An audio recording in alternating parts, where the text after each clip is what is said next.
بحبنا للدعوة.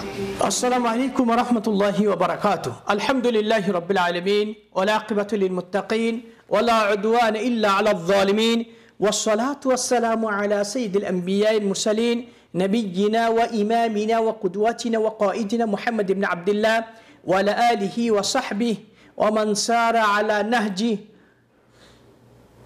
واختفى سنته صلى الله عليه وسلم. সুপ্রিয় দিনী ভাই বোনেরা, এই পর্বে আমরা একটি গুরুত্বপূর্ণ বিষয় সম্পর্কে সংক্ষিপ্ত পরিসরে আলোচনা করব। তা হলো নামাজে সূত্রা নির্ধারণ করার গুরুত্ব কতটুকু এসেছে।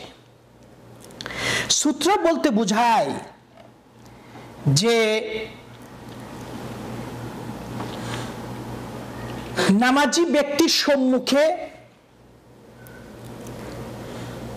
কোনো কিছু রেখে দেওয়াকে সূত্রা বলা হয়।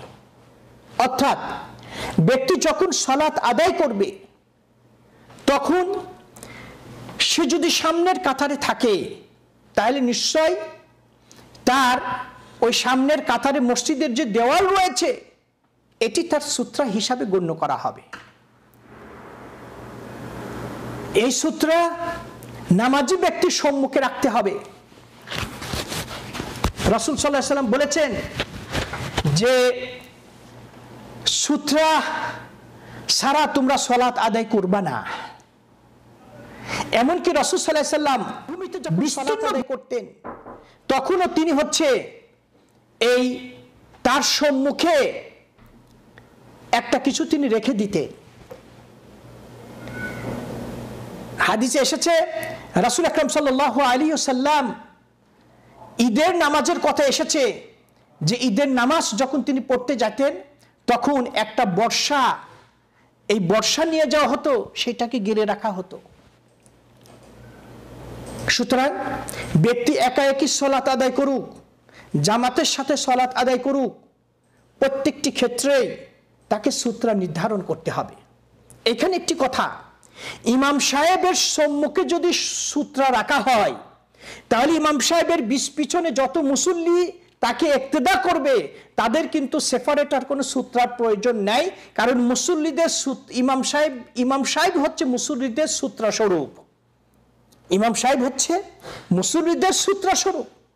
কিন্তু অনেককে আমরা লক্ষ্য করি যে ফরজ সালাত থেকে সালাম ফিরেই আল্লাহর কিছু বান্দা এমন রয়েছেন যে তাদের শরীরের জন্য জ্বালাপোড়া শুরু হয়ে যায়, নামাজ সালাম ফিরার সাথে সাথে তারা পিছনের কাতারে অবস্থান করেন এবং সেখানেই তিনি বাকি সুন্নত সালাত পড়তে থাকেন। সেই ক্ষেত্রে কিন্তু সামনের কাতারগুলো ফাঁকা, কেউ নেই, কোনো পার্টিশন নেই, কোনো পিলার নেই, তিনি পিছনের কাতারে নামাজ পড়ছেন। এটি মারাত্মক ভুল, এটি তার মারাত্মক ভুল। সুতরাং আমি যখন একে একে সালাত আদায় করব, আমার সামনে মসজিদের কোনো পিলার সম্মুখে রেখে আমি নামাজ পড়তে পারি, অথবা যদি জুতার কোনো বাক্স থাকে, অথবা কোনো ব্যক্তি বসে কোরআন তেলাওয়াত করছে বা বসে আছে, অথবা কোনো ব্যক্তি সালাত আদায় করছে, তাকে আমি সূত্রা হিসাবে গণ্য করতে পারি। রাসূল আকরাম সাল্লাল্লাহু আলাইহি ওয়াসাল্লাম বলেছেন যে ইজা জাআলতা বাইনা ইয়াদাইকা মিসলা মুআখারাতির রাহল ফালা ইয়াদুররুকা মান মাররা বাইনা ইয়াদাইকা। যখন তুমি সালাত আদায় করবা তখন সেই ক্ষেত্রে যদি তুমি এই উটের যে হাউদাস থাকে, পালকি থাকে, এই পালকির বরাবর মানে হেলান দিয়ে বসার জন্য যে আপনি পালকিটা এই পরিমাণ যদি কিছু তুমি রেখে দাও সূত্রা হিসাবে, তার ওই পাশ দিয়ে যদি কোনো ব্যক্তি অতিক্রম করে তাহলে তোমার নামাজের কোনো ক্ষতি হবে না, কোনো ক্ষতি হবে না।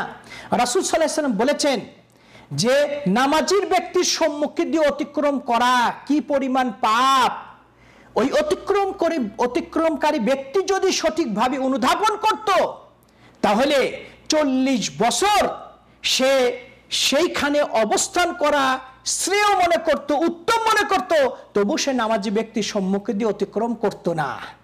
লাউ ইয়ালামুল মার বাইনা ইয়াদাল মুসাল্লি মাযা আলাই লাকানা আন ইয়াকিফা 40 খায়রুল লাহু মিন আন ইয়ামুররা বাইনা ইয়াদাই। 40 বলতে এখানে 40 বছর কেউ কেউ বলেছেন, কেউ 40 দিন বলেছেন। 40 দিনই কি কম কথা?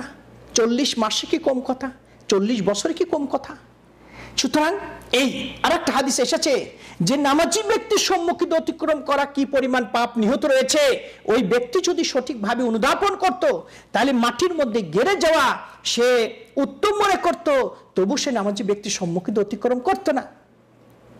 সুতরাং এটা অবশ্যই আমাদেরকে বিষয়টি অনুধাবন করতে হবে। নামাজি ব্যক্তিকে অবশ্যই সূত্রা নির্ধারণ করতে হবে, সূত্রা তাকে অবশ্যই রাখতে হবে। সূত্রা ছাড়া এই নামাজ পড়া এটি হচ্ছে ঠিক নয়।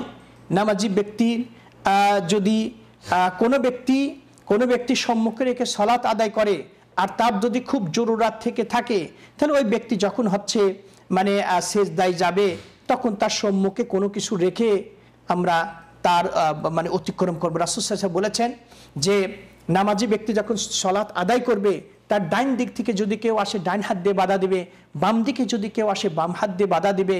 তারপরেও যদি সে বাধা অতিক্রম না করে, যদি নামাজির ব্যক্তি সম্মুখীন অতিক্রম করে, রাসূল বলছেন নামাজ ছেড়ে দিয়ে তুমি তাকে প্রতিহত করো, কারণ এই ব্যক্তি হচ্ছে শয়তান, এই ব্যক্তি হচ্ছে শয়তান। আসুন আমরা রাসূলের হাদিসের প্রতি আমল করা শিখি। আমরা নামাজি ব্যক্তির সম্মুখে দিয়ে অতিক্রম না করার চেষ্টা করি। আল্লাহ আমাদের সকলকে তৌফিক দান করুন। হাদা আল্লাহু আলাম ওয়া সাল্লাল্লাহু নবিনা মুহাম্মদ ওয়া আলা আলিহি ওয়া সাহবিহি আজমাইন। ওয়াসসালামু আলাইকুম ওয়া রাহমাতুল্লাহি ওয়া বারাকাতুহু।